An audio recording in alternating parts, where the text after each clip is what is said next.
হাতত পইচাও নাই এনেকৈ বিলাই বিলাই ফুৰিবলৈ। আমাৰ হাতত পইচাও নাই এনেকে বিলাই বিলাই ফুৰিবলৈ। আমি সাধাৰণ মানুহ আহিছো প্ৰথম নিৰ্বাচন খেলিবলৈ। আমি সাধাৰণ ঘৰৰ মানুহ আহিছো প্ৰথম নিৰ্বাচন খেলিবলৈ। এনেকুৱা এটা প্ৰত্যুত্তৰ দি নিৰ্বাচনত কি জিকিব আপোনালোকে? নতুন মানুহ, কিন্তু এনেকুৱা এটা প্ৰত্যুত্তৰ দি নিৰ্বাচন কি জিকিব হে আপোনালোকে? এনেকৈ যদি জিকিব লাগে লৈ লওক ক্ষমতা, নালাগে আমাক এনেকুৱা ক্ষমতা। এনেকে যদি জিকিব লাগে লৈ লওক ক্ষমতা, নেলাগে এনেকুৱা ক্ষমতা। য'ত মানুহ হত্যা কৰি ক্ষমতা ল'ব লগা হয় এনেকুৱা ক্ষমতা নালাগে। আপোনাকেই দি দিছো লৈ লওক। য'ত মানুহ হত্যা কৰি ক্ষমতা ল'ব লগা হয় আমাক তেনেকুৱা ক্ষমতা নেলাগে, আপোনাকে দি দিছো লৈ লওক। এনে মানুহৰ পাপ লাগিব। কিন্তু মানুহ হত্যা কৰি মানুহৰ মৃতদেহৰ ওপৰত ভৰি থৈ কোনো মানুহ জনসেৱক হ'ব নোৱাৰে। এনে মানুহৰ পাপ লাগিব। জনতাৰ অন্তৰত জনতাই যেতিয়া হাও দিব নহয়, এনেকুৱা মানুহে হাজাৰ ক্ষমতা পাওক, এদিন তিলকে সকলো ভুগিব লাগিব। যোৰহাট আৰু শিৱসাগৰত নিৰ্বাচনী সংঘাতক লৈ সৰব জ্ঞানশ্ৰী বৰা। হিংসাৰ বিৰুদ্ধে কঠোৰ ভাষাৰে প্ৰতিক্ৰিয়া প্ৰকাশ। দোষীৰ বিৰুদ্ধে ব্যৱস্থা লোৱাৰ দাবী জ্ঞানশ্ৰী বৰাৰ। আমাৰ হাতত পইচাও নাই এনেকে বিলাই বিলাই ফুৰিবলৈ। আমি সাধাৰণ ঘৰৰ মানুহ আহিছো প্ৰথম নিৰ্বাচন খেলিবলৈ। নতুন মানুহ, কিন্তু এনেকুৱা এটা প্ৰত্যুত্তৰ দি নিৰ্বাচন কি জিকিব হে আপোনালোকে? এনেকে যদি জিকিব লাগে লৈ লওক ক্ষমতা, নেলাগে এনেকুৱা ক্ষমতা। য'ত মানুহ হত্যা কৰি ক্ষমতা ল'ব লগা হয় আমাক তেনেকুৱা ক্ষমতা নেলাগে, আপোনাকে দি দিছো লৈ লওক। কিন্তু মানুহ হত্যা কৰি মানুহৰ মৃতদেহৰ ওপৰত ভৰি থৈ কোনো মানুহ জনসেৱক হ'ব নোৱাৰে। এনে মানুহৰ পাপ লাগিব। জনতাৰ অন্তৰত জনতাই যেতিয়া হাও দিব নহয়, এনেকুৱা মানুহে হাজাৰ ক্ষমতা পাওক, এদিন তিলকে সকলো ভুগিব লাগিব।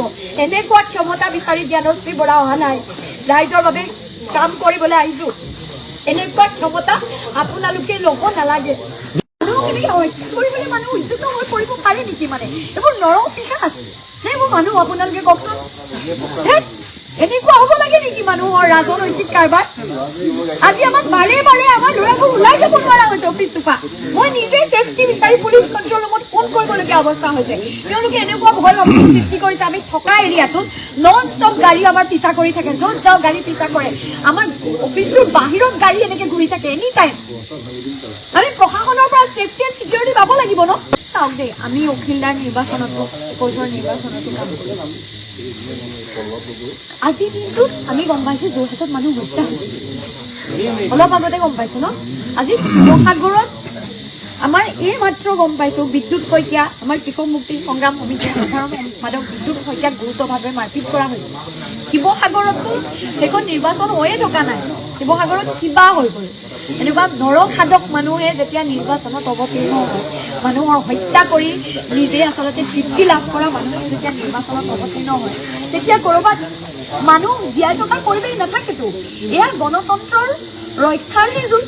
আমি গণতন্ত্ৰ ৰক্ষাৰ যুঁজৰ নামত সম্পূৰ্ণৰূপে গণতান্ত্ৰিক ব্যৱস্থাটোক যদি ধ্বংস কৰোঁ, গণতান্ত্ৰিক প্ৰমূল্যবোধক ধ্বংস কৰি যদি আমি হত্যা কৰিব পৰা, মানুহক মাৰিব পৰা এটা পৰিৱেশলৈ লৈ যাওঁ, এয়া সন্ত্ৰাসবাদৰ পৰিৱেশ হৈছে নে গণতন্ত্ৰ ৰক্ষাৰ যুঁজ হৈছে? আপোনালোকে কওকচোন।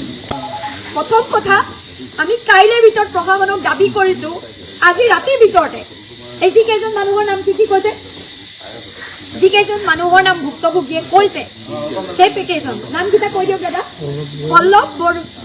পল্লৱ গগৈ, জিন্তু ভৰালী, ৰমা বৰা, যিকেইজনৰ নাম প্ৰত্যক্ষদৰ্শী ৰাইজে কৈছে, যিকেইজনৰ নাম ভুক্তভোগীয়ে কৈছে, এই ৰাতিৰ ভিতৰতে তেওঁলোকক এৰেষ্ট কৰিব লাগিব।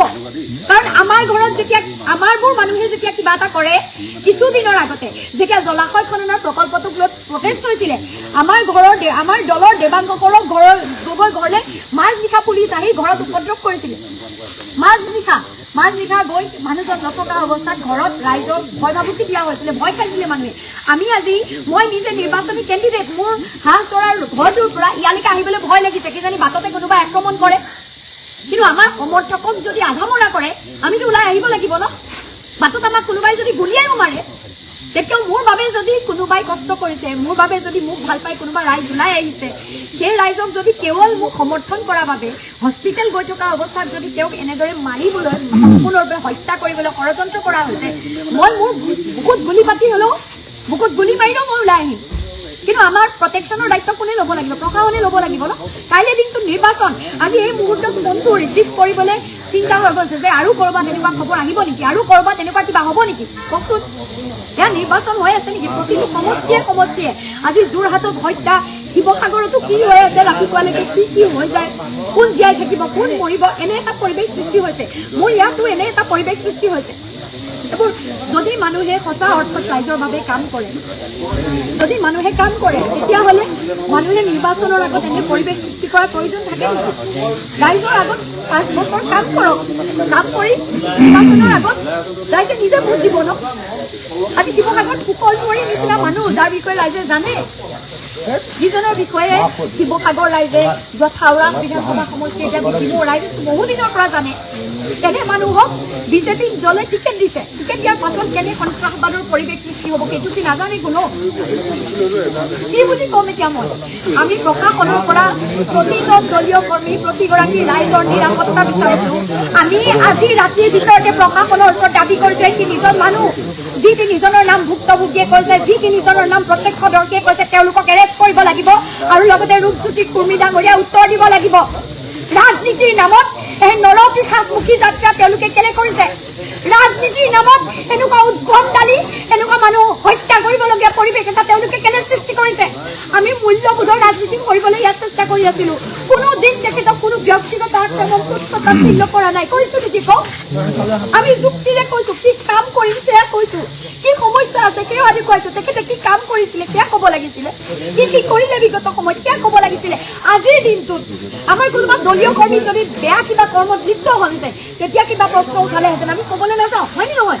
আমাৰ দলীয় কৰ্মী, আমাৰ হাতত পইচাও নাই এনেকে বিলাই কৰিবলৈ। আমি সাধাৰণ ঘৰৰ মানুহ, আহিছো প্ৰথম নিৰ্বাচন খেলিবলৈ, নতুন মানুহ।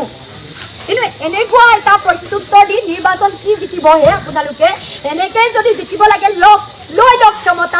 নেলাগে এনেকুৱা ক্ষমতা য'ত মানুহ হত্যা কৰি ক্ষমতা ল'ব লগা হয়। আমাক তেনেকুৱা ক্ষমতা নেলাগে, আপোনাকে দি দিছো, লৈ লওক। কিন্তু মানুহ হত্যা কৰি মানুহৰ মৃতদেহৰ ওপৰত ভৰি থৈ কোনো মানুহ জনসেৱক হ'ব নোৱাৰে। এনে মানুহৰ পাপ লাগিব জনতাৰ অন্তৰত। জনতাই যেতিয়া সাও দিব নহয়, এনেকুৱা মানুহে হাজাৰ ক্ষমতা পাওক, এদিন তিলকে সকলো ভুগিব লাগিব।